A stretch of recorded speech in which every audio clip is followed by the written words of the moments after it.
Pensando un país, de las ideas al diálogo, presenta La tajada del pastel. El pastel económico de México no es tan grande como quisiéramos, ni sus rebanadas se reparten de manera equitativa. ¿Cómo lograr que estas tajadas se distribuyan mejor? ¿Y cuál de ellas te toca a ti? Bienvenidos a la segunda temporada de La tajada del pastel. Soy el economista Luis de la Calle y me acompañan Marina Gómez Robledo Y yo, Rodrigo Hernández Gallegos. Quédate con nosotros para que sepas cómo se reparte el pastel económico. Escúchanos en tu plataforma favorita y síguenos para que no te pierdas ninguno de nuestros episodios. Califica y recomienda este podcast para que todos se lleven una buena tajada. Buen provecho.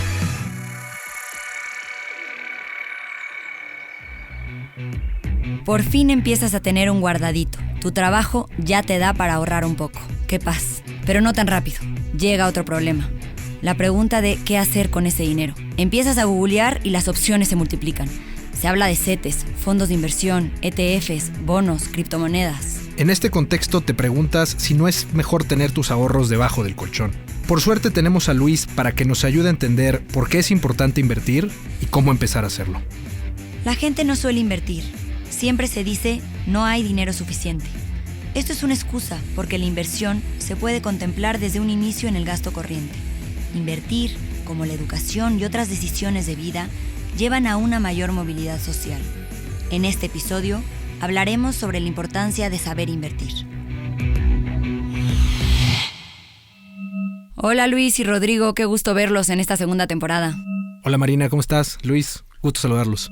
¿Cómo están, Marina, Rodrigo? Encantado de estar con ustedes en una temporada más de La tajada del pastel. Luis, pues empecemos. ¿Por qué es importante invertir? Y ayúdanos, ¿cómo empezamos? Sin inversión no hay mañana y tampoco hay vida. O sea, por ejemplo, un árbol existe porque había una semilla que se transformó una semilla es un árbol en potencia. La semilla se transforma en un árbol, la semilla se transforma en una mazorca que da maíz, etc. Sin inversión no hay futuro. Entonces, las personas, las economías, las sociedades invierten porque saben que mañana va a salir el sol y que por lo tanto vale la pena crear las condiciones para poder tener una vida digna, productiva, no solamente hoy, sino también mañana. Una sociedad que se apaga puede dejar de invertir, porque ya no tiene que hacerse la pregunta ¿qué voy a hacer yo mañana? Pero una sociedad que tiene una visión en el tiempo, de que va a perdurar, de que va a seguir existiendo, incluso de que puede heredar a sus descendientes un país mejor, por ejemplo, siempre va a tomar una decisión de invertir. Entonces, la inversión no es para planear el fin de la vida, sino es la semilla que permita que la vida exista. Invierte la naturaleza al hacer relaciones sexuales, digamos, entre las plantas y los animales para reproducirse. Invertimos los hombres también biológicamente para hacerlo. Y las sociedades hacemos una cosa que es similar, que es plantar las semillas para realizar cosas mañana. Y a nivel individual, Luis, creo que este mensaje que mandas resuena con muchas personas que tienen entre 20 bajos, 20 medios, 30 altos, que están empezando a planear qué viene, cómo pueden seguir. ¿Cómo y dónde podrían estas personas comenzar a invertir y qué variables crees que deben de tomar en consideración para hacerlo de una forma productiva? Es que hay muchas maneras de invertir. Por ejemplo, y hay muchas cosas que hacemos que son inversión, pero a lo mejor no lo consideramos de esa manera. Si tú estudiaste odontología en la universidad, Rodrigo, y vas a poner un consultorio, pues tienes que hacer una serie de gastos en el equipo que se requiere, ¿no? Toda la parafernalia que requiere un dentista para poder otorgar un servicio. Bueno, esa inversión que haces, por decirlo redundantemente, es una inversión. Entonces tomas una decisión de invertir en un conjunto de activos para poder proveer, en este caso, un servicio y tener un crecimiento, ¿no? Entonces, cuando tú vas a la universidad y decides formarte, estás tomando una decisión de inversión también, porque uno estudia una carrera para hacer algo mañana. Cuando inviertes en tu salud, igualmente estás invirtiendo. ¿Por qué invierte uno en su salud? Bueno, porque mañana voy a estar funcionando como un ser vivo y requiero tener ciertas características que me permitan interactuar con los demás. Entonces, desde las decisiones más simples que uno hace, generalmente tienen un componente de inversión.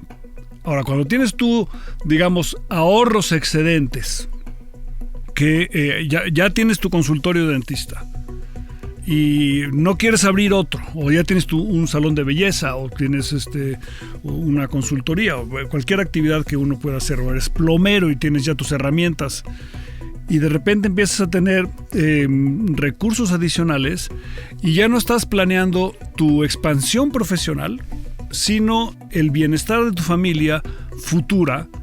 Y entonces a lo mejor allí empiezas a apreciar la necesidad de invertir en los mercados de capital, donde generalmente uno ya no va a ser un inversionista activo en el sentido de que tú te sirves de los activos en los que vas a invertir, sino que vas a ser un inversionista pasivo, dueño de los activos, pero no el operador de ellos.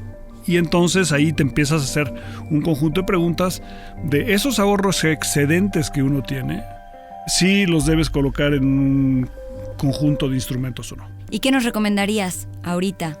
¿Cuáles son el ABC para empezar a invertir o este excedente monetario? Bueno, uno tiene que tomar en cuenta primero su perfil de riesgo. Invertir siempre conlleva un riesgo, ¿no? Porque tú al dedicar tus recursos escasos a volverte dentista, a tener un consultorio o a comprar CETES, ¿no? Estás tomando un cierto riesgo de que odontología no te guste, de que no hayas escogido la universidad correcta, de que no logres conseguir los clientes, o ojo, que sí lo hagas, ¿no? Y que tengas entonces un rendimiento interesante. O sea, la naturaleza de la vida en sociedad que se desarrolla en el tiempo implica siempre la incertidumbre que no estamos exactamente seguros de qué va a pasar mañana. Nosotros podemos tener una idea de si mañana va a ser mejor o peor, de si va a haber lluvia o no la va a haber, pero no estamos seguros al 100%. O sea, estamos seguros al 100% que va a salir el sol, y eso lo podemos predecir con muchísima confianza y atinarle exactamente a la hora y predecir un eclipse, ¿no? Pero no estamos perfectamente seguros si las condiciones van a ser tales que el esfuerzo que tú ahorraste va a rendir algo. Entonces, la primera pregunta es: ¿qué tamaño de rendimiento necesito yo o quiero yo encontrar? Y después, ¿qué tipo de riesgo estoy yo dispuesto a tolerar?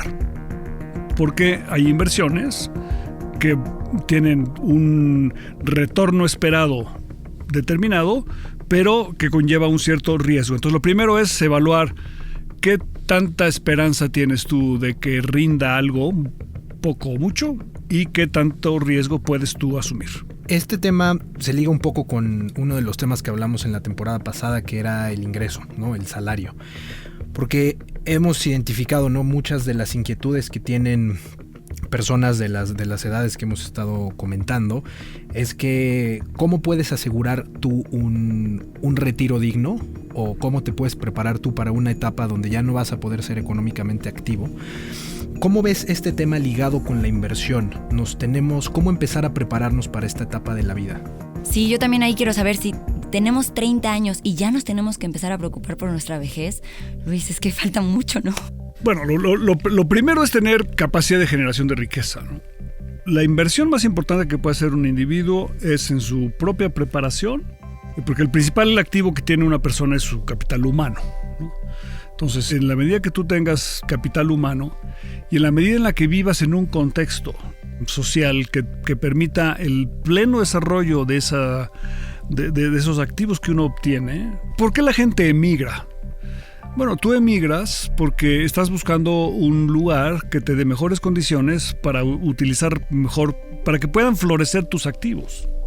Entonces, lo primero para tener, digamos, un retiro digno es asegurar que tengas cierto éxito profesional, por eso el nivel de los salarios que mencionaba Rodrigo es importante, e invertir. No es una decisión solamente plenamente individual, sino que hay que invertir en la construcción de las condiciones sociales que permitan que eso florezca. Entonces, en la medida que tú tengas éxito profesional o relativo éxito profesional, pues vas a tener mayor capacidad de generar recursos ahorros que se pueden invertir para que la capacidad de generar crezca y la capacidad de tener un suficiente colchón para el retiro también sea posible. Y es una cosa que difícilmente vas a hacer solo, porque implica la interacción con muchos otros agentes económicos, y como conversamos en la primera temporada de La Tajada del Pastel, lo más importante para que el pastel sea grande es maximizar el número de interacciones sociales. A mayor interacción, mayor capacidad de generación de riqueza. A mayor capacidad de generación de riqueza, mayores posibilidades de ahorro. Y a mayor ahorro, mayor posibilidad, por supuesto, de invertir, vislumbrando un retiro digno. Ahora, la pregunta que hace Marina: ¿cuándo hay que empezar a invertir pensando en el retiro? O sea, esa respuesta tiene dos partes. La primera parte es: hay que invertir todo el tiempo, independientemente del retiro o no, porque tu vida productiva y tu vida familiar y social implica decisiones de inversión todo el tiempo. Y todas esas decisiones de inversión deben ser pensadas como tales, ¿no? Y en segundo lugar, efectivamente, para que tú puedas, digamos, en algún momento gozar de un retiro en el que ya no tengas actividad profesional plena y que te permita asumir un conjunto de gastos, vas a tener por lo menos una reducción importante en tus ingresos. Pero hay gastos importantes que uno tiene con el paso de los años, particularmente en términos de salud o en términos de necesidades de vivienda y de alimentación, y bueno, ¿por qué no? De viajar, de ver a los nietos, etcétera. Puede haber, o a los familiares, etcétera. Puede haber un conjunto de necesidades. Y entonces, ¿en qué momento hay que empezar a invertir? El momento para empezar a invertir es inmediato. Entre más dediques tú de tu ingreso total al gasto corriente, menores capacidades tendrás de tener un mejor mañana, ya sea como profesionista, como trabajador o como jubilado en algún momento. Yo de todo esto saco dos cosas. Una que me cambió el giro de ver las cosas, que es no nada más inversión es monetario. Esta parte que dijiste, invertir en tu salud para mañana, pues poder seguir adelante, a mí me dio mucha paz porque me duele el codo tanto gastar en doctores. Entonces, verlo de esa manera me es esperanzador. Y lo otro es, entonces entiendo que no hay una ruta única para todos, ¿no? Son muchas variables que hay que tomar en cuenta. Pero entonces yo te preguntaría, Luis, para los que nos escuchan y que se sientan ignorantes en este tema de qué acercarse, si afores, si no afores, si pensiones, si estos seguros que te ofrecen aseguradoras para tu retiro, estos instrumentos de inversión, ¿qué hacer para empezar a tener mayor conocimiento y ver qué responde a tus necesidades? Bueno, lo primero que es de lo que empezamos a conversar hace rato, hacerte una radiografía a ti mismo de tus propias necesidades en términos de la aspiración que puedes tener en términos de generar riqueza futura. Y la otra es la tolerancia al riesgo que puedas tener. Dependiendo de tu edad, de tu situación económica, de la profesión en la que tú estás, de tu situación familiar, puedes tolerar un poco más de riesgo. Es decir, arriesgarte a que la inversión tenga un rendimiento negativo o tenga un rendimiento negativo durante varios años con la esperanza de que después va a tener un rendimiento positivo. Tú tienes un perfil adecuado para tomar más riesgo. Probablemente lo que necesitas es empezar a explorar instrumentos que conllevan ese riesgo mayor, pero que tienen también una esperanza más alta de un mayor rendimiento.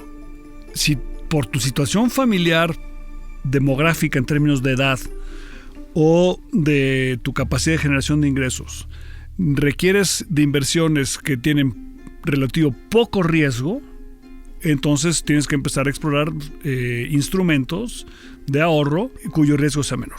Un punto importante que creo que es relevante también en esta conversación, no solo es la inversión en salud, sino creo que es también la inversión en conocimiento, en la formación de tu capital humano, que muchas veces no se ve en el perfil de inversión y que creo que en muchos países, o con las personas al menos que yo interactúo en México, no se ve como parte de esta matriz de inversiones que puedes tener. Y para cerrar, Luis, me gustaría escuchar tu opinión sobre este camino tradicional que parece un camino normativo social de la inversión. Te casas, tienes una casa, y la casa, ¿no? Este bien, este inmueble se vuelve tu tu elemento principal de inversión a futuro. Sí, bueno, como bien decías, Rodrigo, los inversionistas, o sea, las personas que llevan a cabo inversiones, tienen inversiones en un conjunto de activos. Y lo importante en una inversión es observar la composición del portafolio. O sea, en materia de finanzas, lo primero que te enseñan es que para construir una estrategia de inversión tienes que formar un portafolio. ¿Cuál es tu portafolio de inversión? Bueno, tu capital humano, que es tu formación, ¿no? Tu educación, el número de idiomas que hablas, las habilidades que tienes, si sabes hacer programar código, o eres un buen abogado, o eres un buen profesionista de algún tipo, o sabes manejar maquinaria pesada, en fin, las habilidades que uno tenga, o eres un buen deportista, ¿no? En fin, eso es en primer lugar. En segundo lugar, obviamente, tu salud. La salud es muy importante para poder. En tercer lugar, tu vivienda, ¿no? La vivienda efectivamente es un activo muy importante que tiene además dos funciones. Una, que te provee un servicio y te permite tener un estándar de vida por tener una vivienda, pero también es un activo porque ese activo puede tener incrementos y decrementos en el precio, y el incremento y el decremento en el precio es la definición del rendimiento. Entonces tú puedes tener, a través de los bienes raíces, ganancias de capital cuando sube el precio de la casa y es tuya, o puedes tener pérdidas de capital cuando baja el valor de la casa, y entonces tú tienes una minusvalía. Entonces tienes la plusvalía y la minusvalía. Y luego puedes empezar a tener un conjunto de inversiones productivas, ¿no? Tu consultorio, o puedes tener inversiones en los mercados financieros, en los que se va a definir exactamente el mismo perfil de minusvalías y plusvalías. Y la minusvalía y la plusvalía es el comportamiento de esas minusvalías y plusvalías, es la definición del riesgo.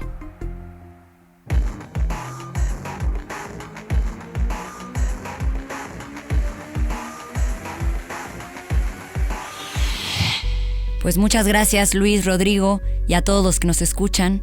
Nos quedamos con todavía muchas dudas que esperemos empecemos a contestar en los siguientes episodios. A la mayoría de los mortales nos dan miedo estos temas, y esta es la razón por la que existe este podcast. Esperemos que esta tajada del pastel haya ayudado a que se empiece a entender la importancia de constituir un portafolio de inversión. Nos escuchamos en los próximos episodios para seguir aprendiendo de este y otros temas relacionados con la economía y la inversión. Gracias.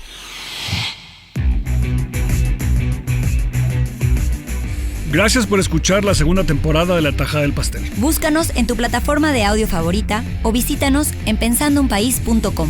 Un espacio para analizar y reflexionar sobre lo bueno y lo malo que ocurre en la República Mexicana. Pero sobre todo, desde una perspectiva intergeneracional. Sigue, califica y comparte La Tajada del Pastel. Buen provecho. Este es un podcast de la colección Pensando un País, producido por Hook Audio.